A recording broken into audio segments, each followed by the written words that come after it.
mapagpalang araw po sa ating lahat. Hapon na po, ayun po, nagsusurfing, oh. Yan, napakaganda ang aking bunso. Ayan. Saka si Ronaldinho. Yun, may nagsusurfing po. Yan.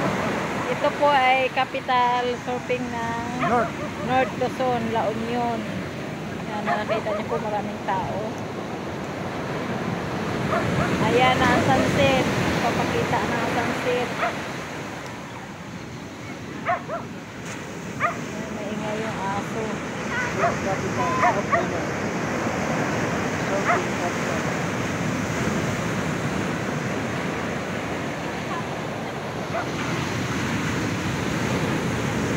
May magsalita nga. Ayan, mga pro, mga sis. Ayan.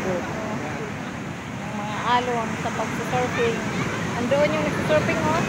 Ay, nadala ng alon. Sanay po sila sa mga ganyan. Ayan. Ano ko liligo nito?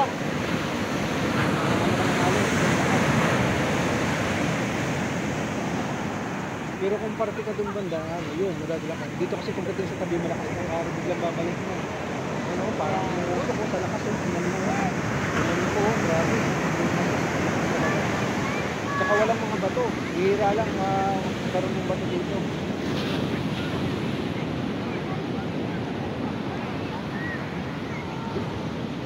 Ito po, haring araw. Balukot na, haring araw.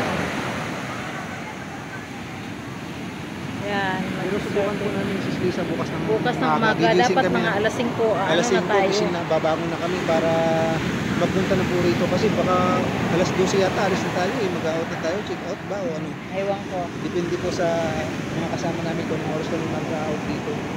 Pero sikapin po namin bukas doon sa dulo doon kasi maganda raw po doon. Sa pinakadulo doon. Sa pinakadulo na yun. Ay hindi po namin napuntahan ni Sis Lisa eh. Tatry po namin bukas.